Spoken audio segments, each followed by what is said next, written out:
Hi, I'm Diane, Travers Shipman. Today's session is team building and organization. Team building is important in any group you're in, whether it's Toastmasters or at work. And the organization that brings it all together is something that either you're already good at or it's something that can be developed. Team building brings out the best in different varieties of people and ways of thinking and achieving things.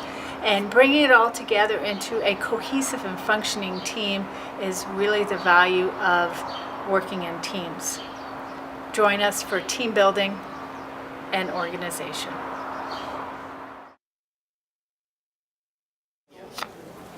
Okay, our next presenter is Diane Travers Shipman. She also teaches at TLI conferences. Most importantly, she's a professor at the college. But I call her my curriculum whisperer. So if you're writing curriculum and you're stuck, then she'll just say like 2 or 3 words in your ear and it opens up a whole nother paragraph. This is how awesome she is. So we have the top trainers in District 3 here today for you. But what Diane is going to train on is the organization and team building, which is so important because we have to make it all the way through to June 30th, but you also want to do it where you're incorporating it into your normal everyday life. And that means you have to be organized and you need a team to make sure that you get it done because you can't do it all by yourself. And I'm learning that more and more every day. It's as simple as I did not get everything mailed out or all of my templates filled in. And so then I need a team, you need a team, which is an assistant.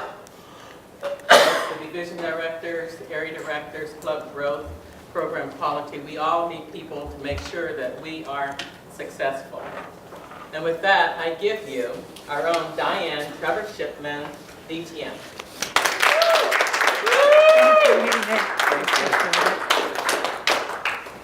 Good morning. Good morning. It's nice to have you all here.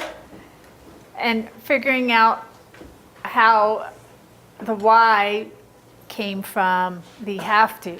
And a lot of times we can come into something with a negative attitude, meaning I have to be there. Another Saturday, or for those of you new to area directorship or committee chairship, you'll soon learn that many of your Saturdays will be spent with lovely people like this. The way to turn it into I get to instead of I have to is by doing what Becky has so eloquently shared with us, is to focus on the why and to focus on what's in it for the members and how you are the leaders that can make it that great experience for them.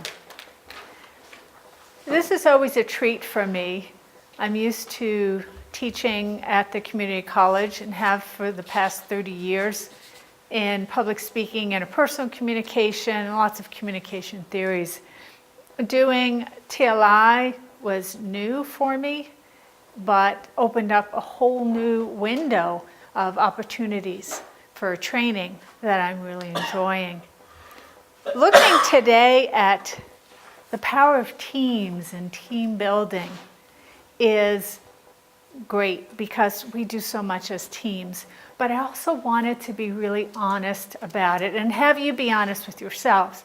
If you've been to any of my trainings, including the Swing Your Pendulum at the conference or the Power of Ideas, Mental Flexibility, Effective Listening, which is the current TLI, it usually encompasses a true confession type thing. I mean, let's get real. Let's be honest with ourselves that, you know, there are some things about teamwork that we don't really like. And that's what I want you to look at. If you look at your first sheet in front of you, the top image has what team building is.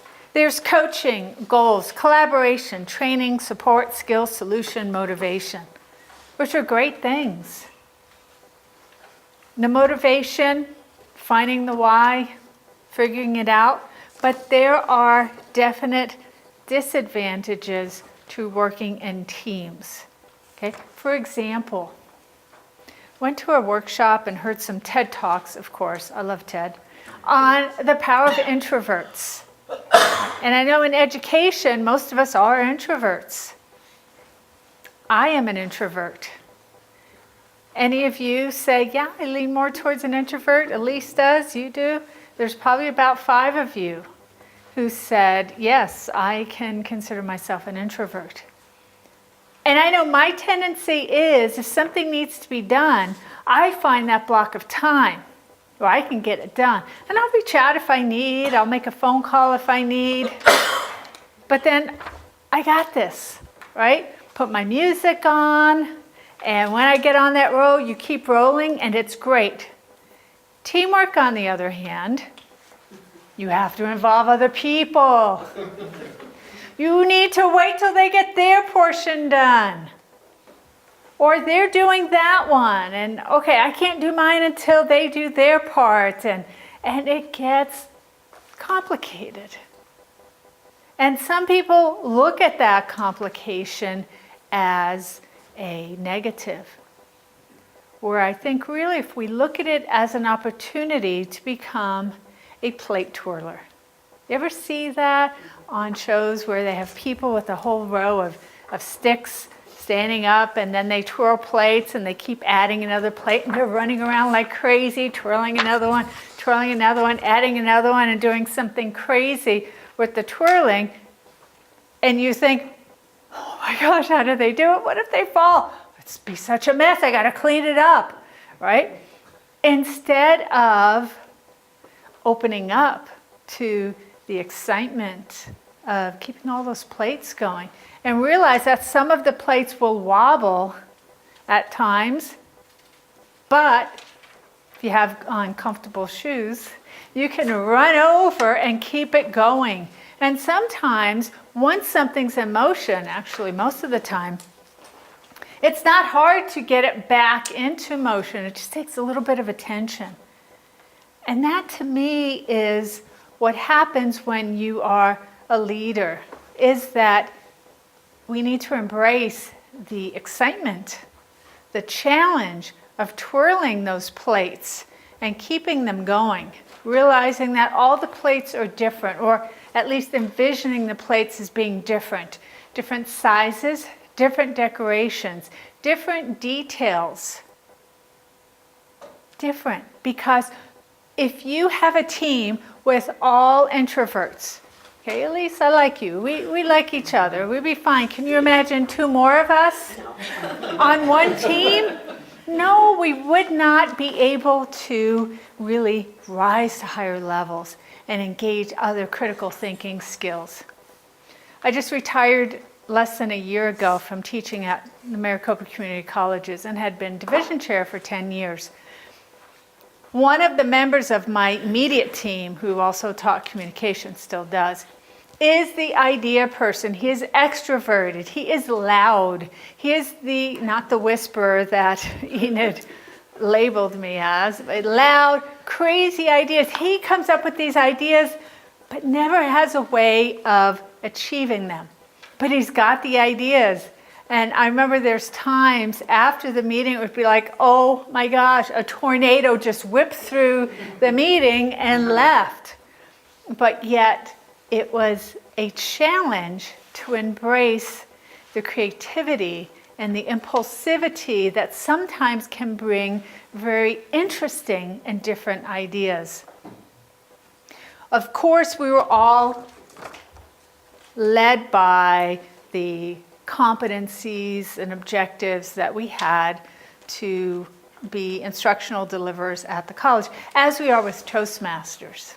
But you know what? There's a whole lot of room for that creativity. So if you look at it as that symbiotic relationship of people who are extremely organized, people who are ultra creative, and then all the other skills that you'll find on your teams, you'll find that that becomes a great team where each person can be called upon for his or her expertise, as long as we embrace being a plate twirler and being able to very quickly respond, react to something when it's needed. Let me find out something about you. I know most of you in here. How many of you are brand new area directors? Brand new. We have 4 of you who are here. Thank you for being here. Right. So you probably have been club officers before. All right. Can you give me some fingers? The right fingers. I don't know what you were thinking. And how many years you've been a Toastmaster? 2. 1. Thank you for using the right one finger. 7. So we have between 1, we have 2, and we have 7. Little difference there. And how many clubs have you belonged to over the span of that time? Again, 1. 3.5. 3 and yeah. We'll do that. Okay. Come on. I think there's a lot of value with belonging to other clubs. What were the 2 most important things you got out of belonging to more than one club? Well, I would say the one that I was jokingly about half a club. I'm not actually a member at Carpe Diem, but I'm a volunteer, and I've gotten a lot from my experience at Carpe Diem. And they have inspired me. Their level of participation, their level of commitment, their stories of what it has allowed them to start to believe in themselves, stories of what these men are getting when they get out, that they're now employable. Right. The story, which is most profound for me, was that out of the 200 plus men who've been through Toastmasters in the club have been released and have had 0% recidivism. Isn't that amazing? That's unimaginable. For those of you who don't know, Carpe Diem is in the prison. You will, because I'm going to keep talking about it. That's great. I think it's wonderful that to be able to have that. But you're right. President's distinguished. That's amazing. It's amazing. As is the experience you get from different clubs. I just finished being a mentor for Toastbusters, which is LifeLock. All millennials. They didn't shake hands. They did fist bumps and high fives and special stuff. And it was crazy. And they reordered things a little bit. And at first I was like, no, A before B, B before C, right? And then, but I thought that. But when in Rome, you kind of wait and observe and understand not only what they do, but why they're doing it. And it all made beautiful sense. Where I was telling my fellow home club members, we need to go and check out other clubs, because having been an area director twice, seeing so many clubs, and I was a club sponsor, a club coach, and a club mentor, one for each of my DTMs. I think the variety is good to be able to do different things, but you learn more than you share with them, it seems, and I think that is if you're doing it right. Because instead of taking this system and imposing it on them, we realize there are different ways to be creative, but yet to be organized. That's why on any team we need all those different skills, and it's worth it having all those different plates twirling at the same time and keeping them going. Now, your part as an area director is really to keep those plates twirling at the club level. And of course, your division directors will help keep all your plates twirling. And I found the easiest problems to deal with are the ones that are small, right? So at the first inclination that you have an issue in a club or an issue exists in the club and they need help and you're uncertain what to do, all it takes is finding out from the other people in your group, the other area directors, your division director, is how do you like to be contacted? Text, email, phone call. And if phone call, when's the latest you want to be called or the earliest you want to be called? Because it makes a difference if you don't do mornings and someone's calling you at 6 a.m., right? Or they do the Facebook Messenger where it pings. At least mine does. I need to shut that thing off, right? It's like, so that just means you need to talk to each other and establish some ground rules. But the advantages being said is that really the end product will be better, higher caliber, because you have all these people coming together with different perspectives, sharing it in a non-judgmental way. I mean, did I want to tell my coworker, you are insane? And probably I did a couple of times. And his response was always, thank you. Because he truly embraced his tornadic behavior and way of thinking. But yet when he needed the advice or someone to work with to bring it down to how do we operationalize that, he knew he could come to me. Because that's where my skill set is. I'm sure your division directors will do things with you, right, Dylan, and work with you to see where you're at, to get to know you as soon as possible so that they can capitalize and utilize your strengths. But then this is where leaders are developed. So we need to find out, okay, you're saying you need to be more creative, to be more spontaneous, or you already are, you need to be more operational. Well, then how can we help you do that? Because you'll need to do all of it in this.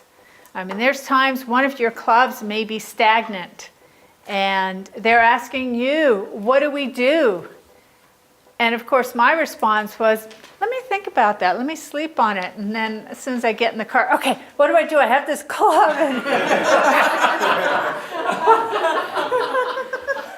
Or we just need to sleep on it. But I like engaging the expertise of other people who may have been through this. Right? Now I know we're split into the Tonto and Saguaro and Agave and Mojave, all right? But you know what? We're all Toastmasters. And our blood runs, what's the color of Toastmasters? Blue. Because we're Toastmasters. It's not team this one, even though we have teams and rah-rah and we're Saguaro and we're, right? Yes, but no. There's nothing wrong with cross-pollination between the divisions because we really are one big Toastmasters team. And if you aren't, then I think there's something wrong there because you tend to get tunnel vision if you just stay in one group. Anytime there's new people coming into a team, the onboarding of those people can be tentative because you're thinking, oh, this isn't the way it's been.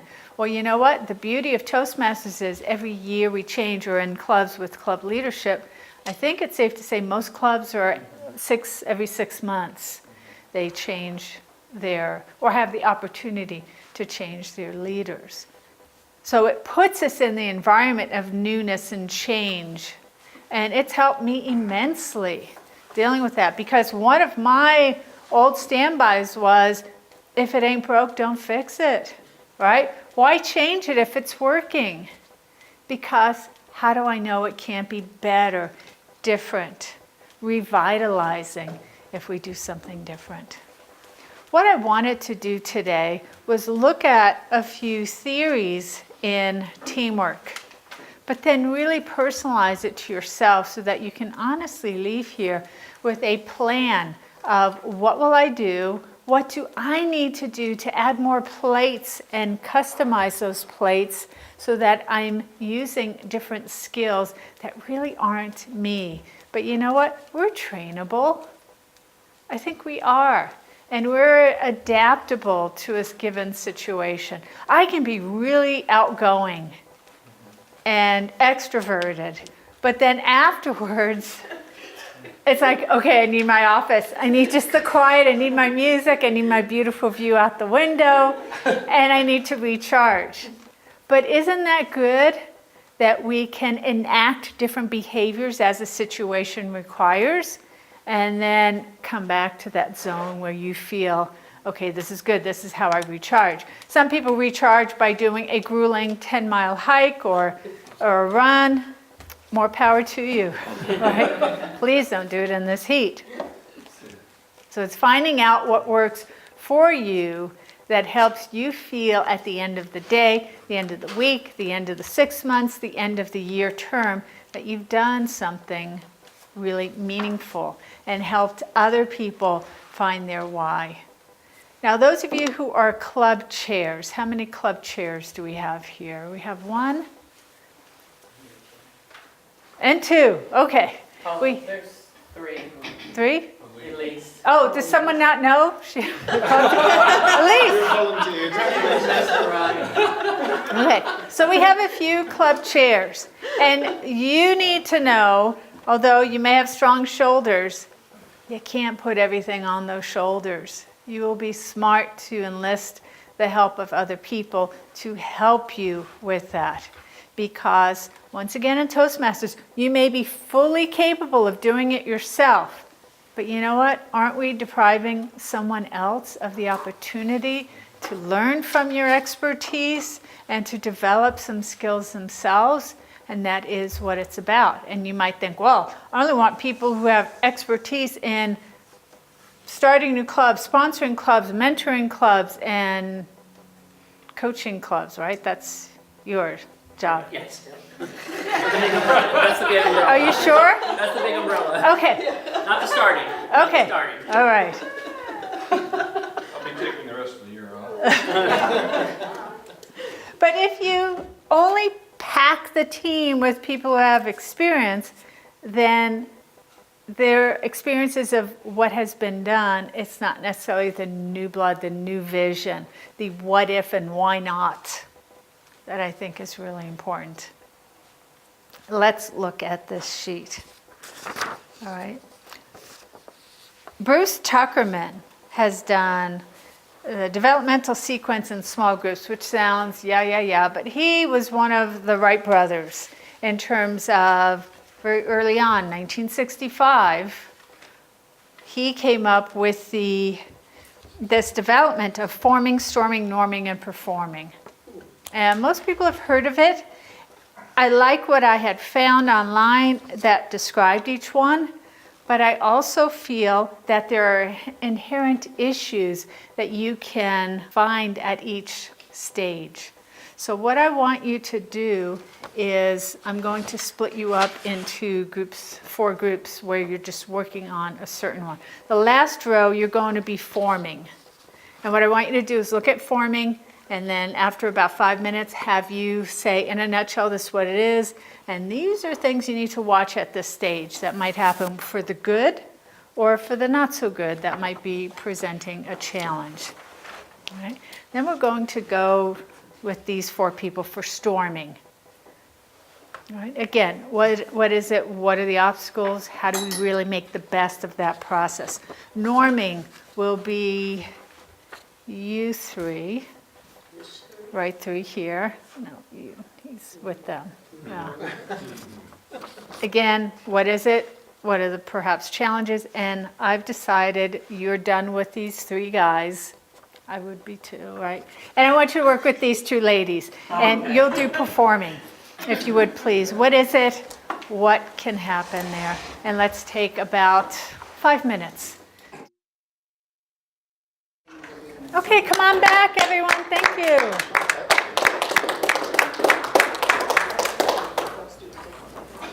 I split the group up into smaller groups, 4 groups, and asked you to look at one of the developmental sequences in small groups by Bruce Tuckerman, and then look at what it is, and then, of course, obviously there are inherent advantages, but then there are some challenges to doing that. And I wanted 1 or 2 people to report out very succinctly with, in a nutshell, what is it, and then advantage, what's some of the things we need to be aware that might happen so we can be prepared and be able to respond appropriately as leaders to those. Who's the spokesperson for forming? Okay, look at each other and give each other the nonverbal look like, you? You do it? Huh? Mr. Holian. Oh, that's the back one. Sorry, That would forming. be Mr. Holian. It's a Friday night special.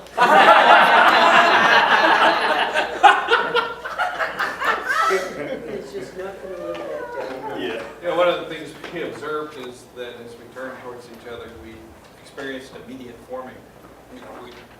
We did. We didn't have any ground rules. We didn't know how we were going to work together as a group, and we immediately just all started using our natural abilities to see who was going to talk. Teddy talked the whole time. And who was going to listen, because no one did. Right.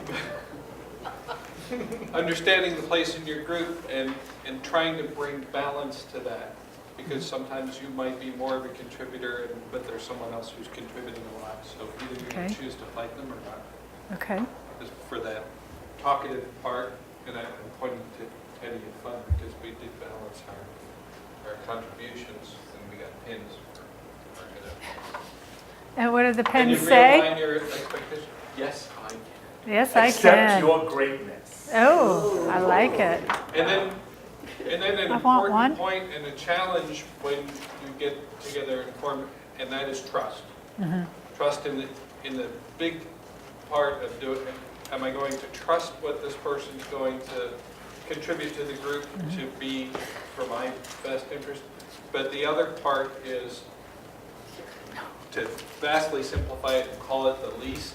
The person who's going to be quietest in the group or whatever is to bring out the trust in them, to get them to contribute to the group as well, to Excellent. ask and pull their opinion. Excellent. Because some people, it's very easy. New group, all right, let me go. New group, hey, all right, how's it going? I'm Diane. And the other people are like a little reticent. Oh, new group, I was kind of comfy with these, and now I have to venture out to a new group. And for some, it's easy, second nature. For others, it can be problematic, and it can be a challenge for them to overcome. Because in here, there's no problems, there's only solutions, right? So how do we work around this? Thank you, gentlemen, for that. Now let's look at storming. Who is our spokesperson for storming? Well, you were taking the notes. I was delegating. I loved that you gave us storming. Oh, good. I love that. Yay. Oh, great. You know, this is the fun one. This is action. This is adventure. This is tornadic. This is great. Is that even a word? I don't know. It is not. Okay, yeah, that's right. But as I was listening to Dylan and to the questions that other people in my group had is they want to get through storming. They want to get to norming. And what would be the fastest and most efficient way to get through the storming? And we talked about a lot of things that Becky brought up. Is, hey, there's some tools to help to understand people's differences and how they think about things differently. And that might help us say, well, this person is like this. It's them, it's not me. And we maybe won't take things personally. I like storming because of my background. I'm used to evaluating people. I'm used to instructing in the martial arts. I'm used to figuring out what's going on. I'm used to being dropped into situations that are just terrible and turning around and fixing them. So I like to test the situation a lot. But a lot of people aren't quite there. So what I took away from it as well is if you can give people tools to help them maybe evaluate themselves and understand each other more at the storming stage, then maybe we get a better norming when that process is over. I agree. And this is doable. It's just not stigmatizing it. What, you have a problem with the group? That would be so judgmental and, hey, I'm fading away because I'm not feeling it here. I feel the judgment, as opposed to, you seem a little reticent there. How did it go with the group and how you were a little quiet? Oh, well, I have this ingrown toenail that's killing me and this, oh, okay, right? Where you find out that maybe it's not an issue or it's just a temporary thing. I mean, don't we all have days where it's like, oh my gosh, this is the last thing I want to do, and you have to compartmentalize it and then bring your attention here. Or it could be they're just very introverted and they're quiet. And a lot of times the old saying that still waters run deep is so true. I may be quiet, but really it runs deep and lots of thoughts going on. And when I speak, I guess the 3 words that I might say in curriculum, thank you for sharing that. That was very cool to hear that. I hope I can be of assistance to other people. that's all it takes. You might have someone who takes 500 words to say what it takes somebody else, a few words. Remember, don't impose your own behaviors and expect it from others. Allow them to be those individuals and approach things individually. Thank you so much for that, Raleigh. I appreciate it. Thank you for that. Then we have norming, which was this trio over here. And Tom, you look like you're assuming the spokesperson. Go either way. Okay. When you're norming, teams are finally starting to get a feel for who the team is. You get to see their strengths, and you can see what their challenges are. So that's one of the things when you're starting to norm together, you're starting to gel, you're starting to come together. You're going to work out the kinks in the forming and the storming because you've gotten over those obstacles. It's going to allow you to get to your comfort level, allow people to express themselves, like those who want to talk about Friday nights. Right. And those of you watching this online, see Michael Holian separately. 555. 8675309.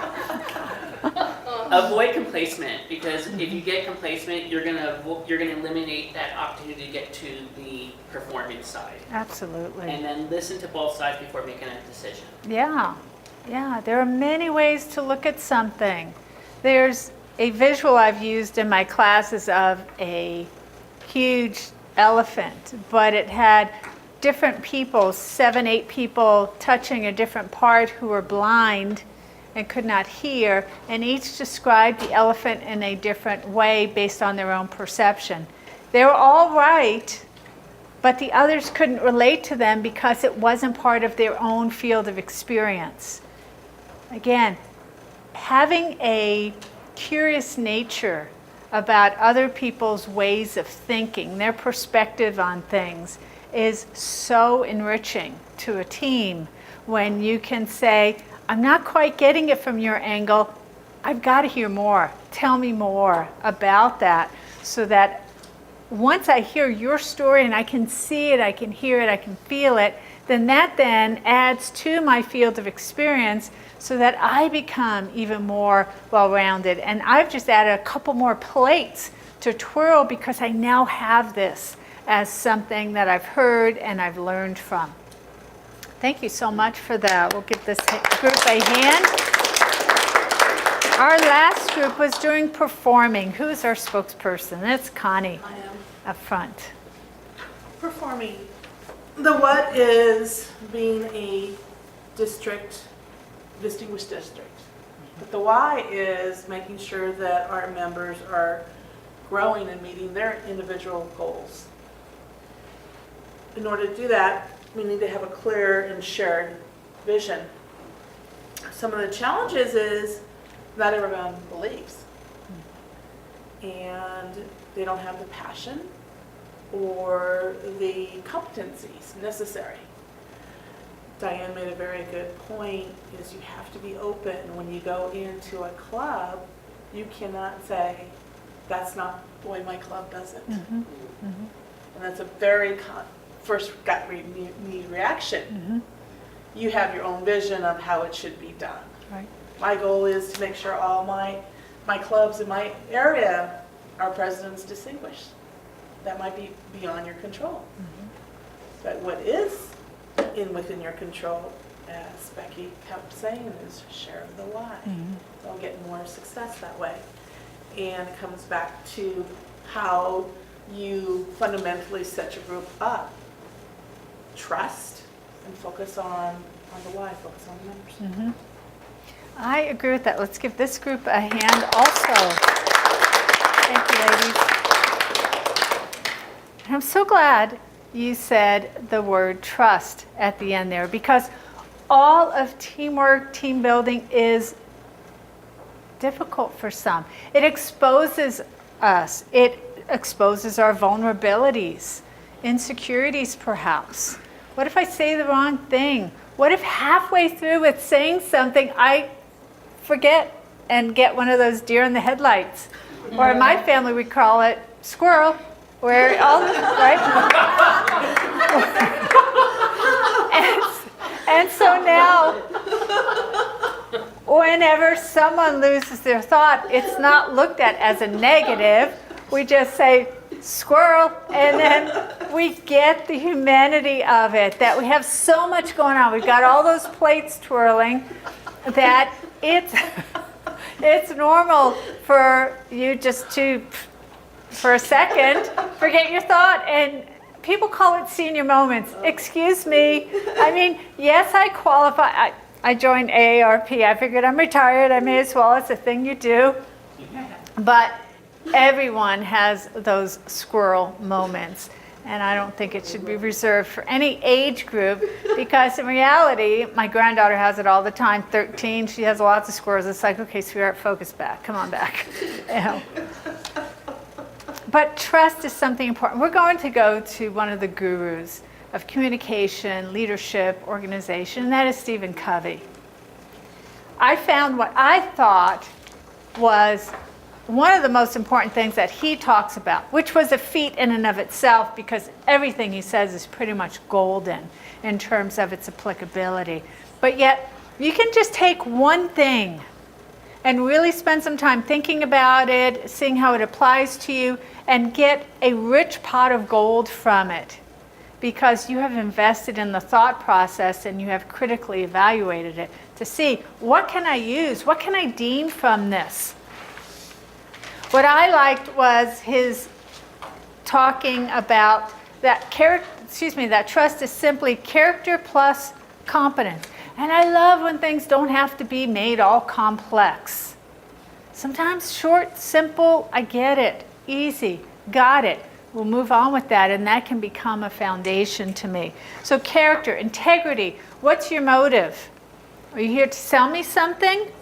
Oh, you're here for me. You're here to help me become a better speaker and listener and critical thinker and performer. Oh, so it's about me. It's not about you. What do you get from this?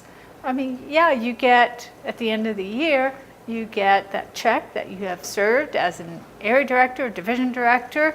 You get ultimate kudos for being committee chairs.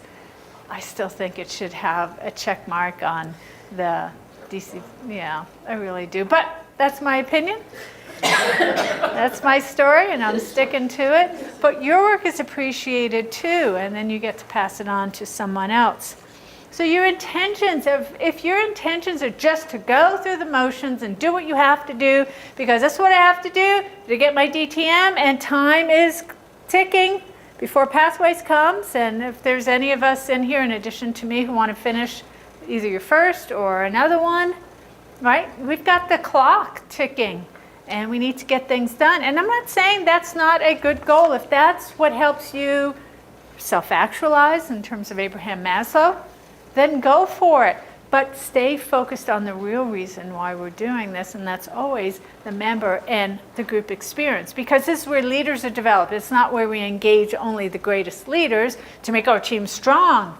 No, we take diamonds in the rough, and we are all diamonds in the rough, and we all work together, and by rubbing together, that's how we get polished, and that's how we become sparkling and glimmering. It's not standing there alone as an introvert, which is why I can be both. Right? The competence is that we have capabilities and skills. That's why trainings like this and all the other trainings you'll do are imperative, because you'll learn so much from the presenters, from your trio, but you'll also learn from each other as you take this journey together, and just what someone else brings out in you. That's the beauty of working as a team. Even if it was a team for what, 10 minutes you worked as a team on one of the developmental sequence and small groups, you were still a team for a time. Actually, that sounds kind of catchy, team for a time. You may be teams for a short amount of time or a longer amount of time, but you can still get a lot from that. It's because when you share something, there's something about hearing yourself speak and hearing other people's thoughts and reactions that has you really see it with much more clarity. Even proofreading something, I would say to my husband or son, let me read this to you, let me know how it sounds. And as I'm reading it, I'll say, team members meet each other, they learn about the task or the time. No, I'm going to change that to function, yeah. And I go through it and I do that. They don't say a word, but because I've heard myself speak, I myself have caught myself and gotten a better idea of what I meant to say by just hearing myself, engaging other senses. But I still valued their opinion. And sometimes they would give it to me. After a while, they'd say, Mom, just go by yourself in a room, read it out loud. You've always come to a great understanding of yourself by doing it that way. But whatever way works for you, use a team to help bounce off ideas, but always let them know what you're looking for in their feedback. Just like in a speech. I evaluated Becky, she evaluated me, right? Every speech should be a manual speech, true? As much as possible. And I asked her, is there anything in particular you want me to look for? Because I want to give her the feedback that she needs, that she wants. And she said, no, just general. But that's what we need to be doing as team leaders. What are you most interested in working on? What experience do you have, but how do you want to branch out? What new things do you want to discover about yourself? Or do you want to engage as a learner, as a leader who is a learner at the same time? You keep doing the same thing, doing it great, it works out great. Yeah, life's easy in that, but what about the excitement? What about that little tornado? Okay, we'll call them water spouts. Because the big time tornadoes scare me, but a water spout, it's not going to do damage, to my knowledge.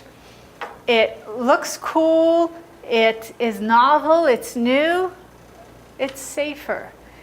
And it's something that I think we all need to embrace that in us and not just go the same path every time. I'm a hiker, I like going the same way. But as soon as it cools down, or as soon as I can get out of bed earlier, much earlier, like crack of dawn, and go hiking, I want to go. I'm ready to go on a different way, because when you challenge yourself to think differently, do something different, that's where you see the latitude of what you are capable of. And that is something you need to be encouraging. You're the cheerleader. You're the person saying, go for it. You're the gentle nudge for your team as they are with their clubs and everyone else they engage with, to have them come out of their comfort zone. So by having the skills, seeing some sort of results, of course most people like tangible results. It's nice, we can see it, but sometimes they're not tangible until a certain moment. Maybe you see someone from a club that you are the director over compete in a contest, and then you see it and you realize how much change has occurred. Or you see someone who has decided to take the leap and run for a club officer. It may be subtle, it may be pronounced, but the change will be happening. All right. When we look more at Covey's stuff, he has 13 behaviors of high trust leaders worldwide. Now there are 13 there. I'm not going to go through them, but I want you to look at those, and I want you to take about 2 minutes by yourselves to add a few more to that, because I think there's more. I think Covey's on the right track, but I think there's more. So please look at this list of 13 behaviors of high trust leaders worldwide and see if you can add a few more. All right, let's do some shout outs here. And let's hear a shout out for another one. And we'll do one per person, and if somebody has another one that they think is great. Raleigh. Be willing to take the hits, particularly about Friday night. Oh, right. Because sometimes you need to take the hit. Sometimes it's the reality of secrets out. Now we know about Friday nights there. Or an imperfection of yours might show. Take the hit and grow from it. Somebody else. Set the example. Thank you, Elise. Set the example. All right. Walk the walk so that you can then have the experience to then share that walk with others so that they can walk their walk. Who else? Yes. Speak Tom. positively, because when you say no or you speak with a negative word, you're putting up that wall and that person only hears the no. Right, When you have a solution or you have to do it in a different manner, well, here's what we can do. right. They're more receptive to understand it. Right. And trying, and piggybacking off of that, Tom, I would try not to immediately respond with no or I don't think so. I think we need to say, that's interesting. Can you send me a detail or an email, text, whatever, with more details? Let me think about that and truly do it, not do the parents, I'll think about it, which means no, right? Or maybe, right? Depends on how much you whine or don't whine, right? But really think about it. But if you need more information to make a decision, then ask for it. And ask for it in the modality that you work best with. Maybe it's talk to me after because you want to have the discussion and you want to have, you hear it, as opposed to send it to me in an email or a text, and then I can look at that. Thank you for that. Connie? Be open to other people's ideas, perspectives, approaches. Yeah, especially if they're different from yours. Different doesn't mean wrong, it means different. And we really need to open ourselves up to trying something different and trusting that it'll work out. And if it doesn't, we're still going to learn from it. So in reality, mistakes are where lessons are learned. I mean, you can have someone talk till they're blue in the face telling you to do something one way, but yet when you do it wrong and it bites you, then you realize, oh yeah, I should have done it the other way. That's when listening really happens. Randy, I saw your hand. It's done. Don, I'm sorry, and then we'll come up to It's Peggy. basically a variation on take the hit or practice accountability. I prefer the term accept responsibility. Okay, yeah. Instead of the, wasn't me. If anyone saw that old cheap movie, Rocket Man, I forgot the name. It's really crude humor. The kids would love it, Michael. But his thing was always, wasn't me, and he was the one, and he couldn't be a person and say, yeah, I take responsibility. I dropped the ball, my bad. Peggy, one more comment. Challenge through encouragement. Yes, yes, when we hear someone say, oh wow, I could see that's a tough one for you, but I know you can do it. I'm here for you. You've got your group members. Let's see what we can do to help you get the tools you need in order to face this. Instead of, yeah, that sucks. Well, let's just do something else. They'll shut up. They'll go away.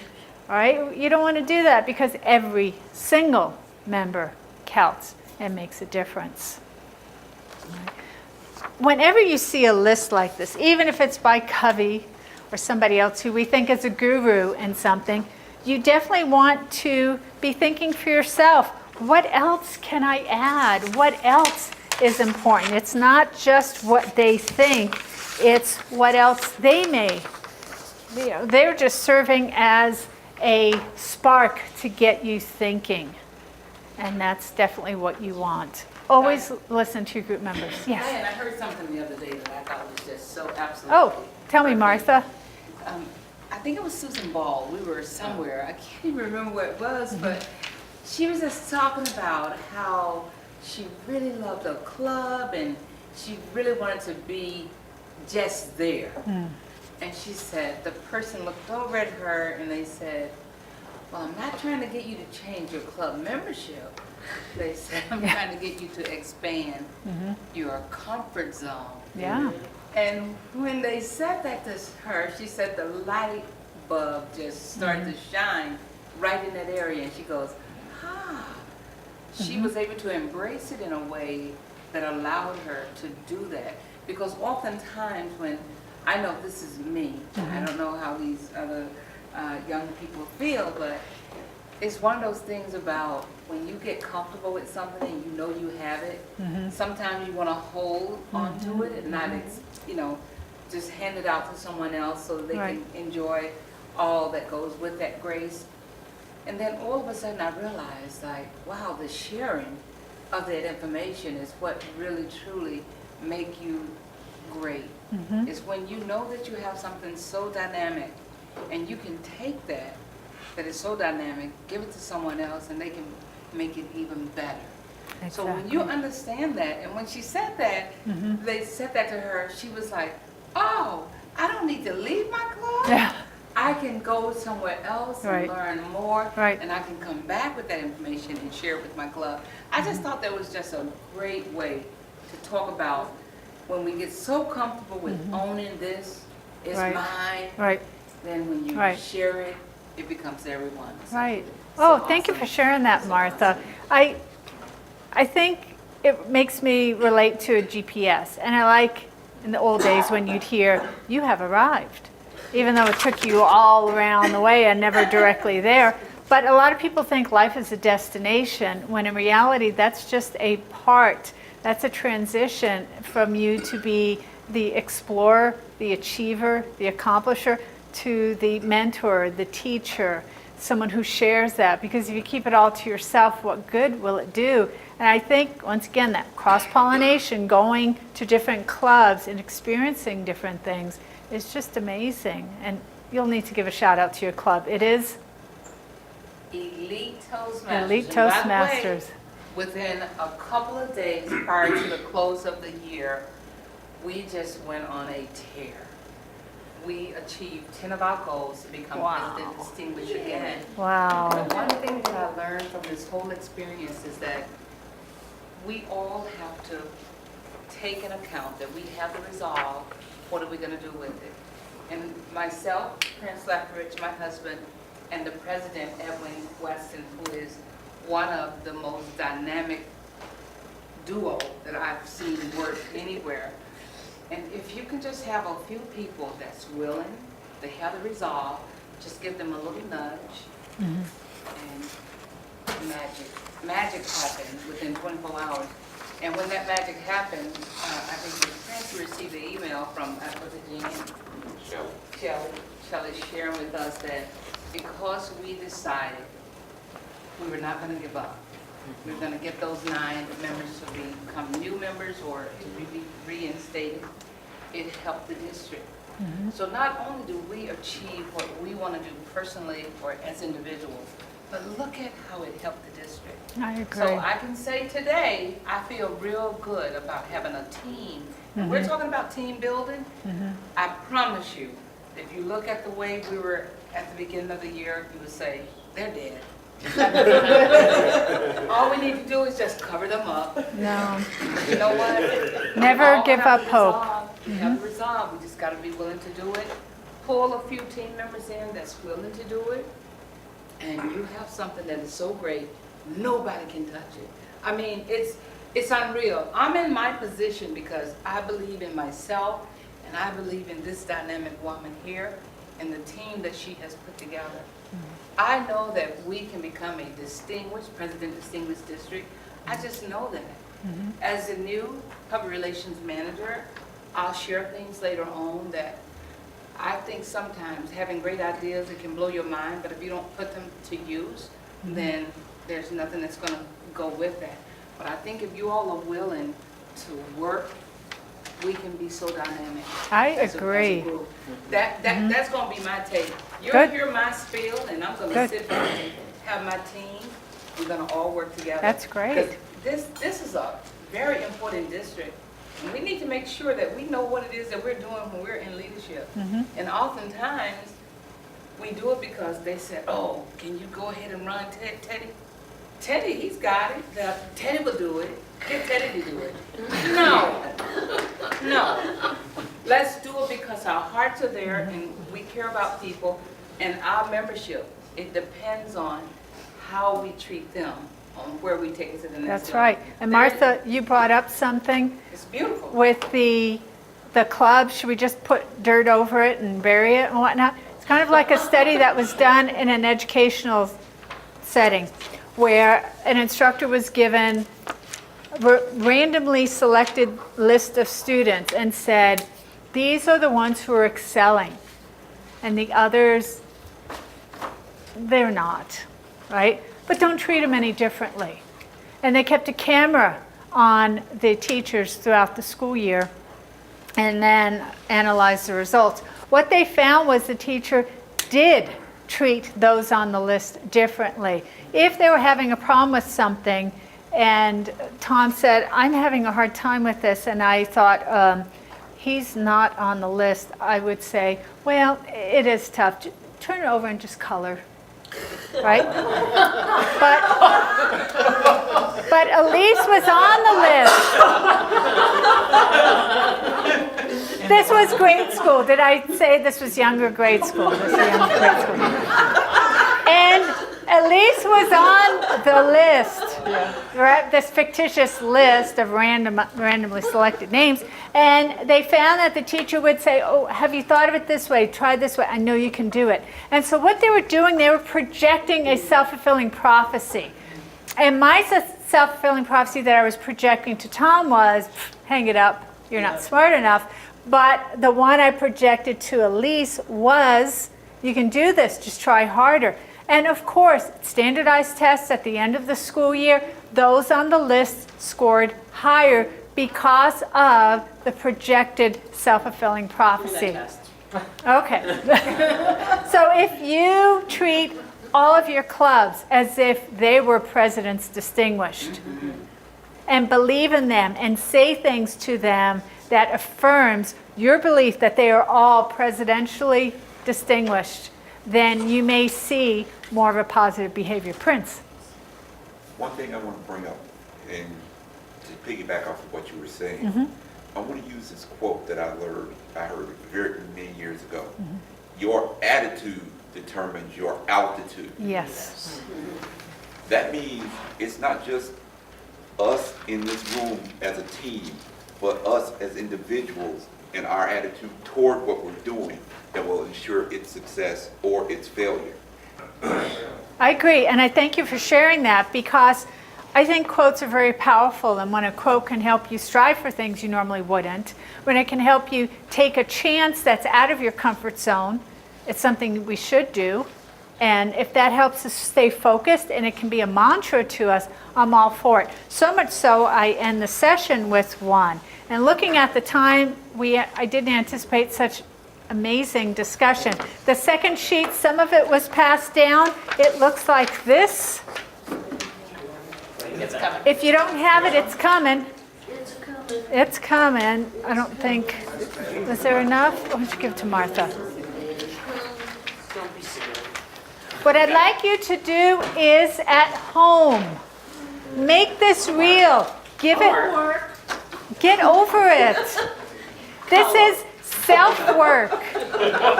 See, people think homework, they give it this negative connotation. It's working on yourself. This is good for you, Tom. Don't worry.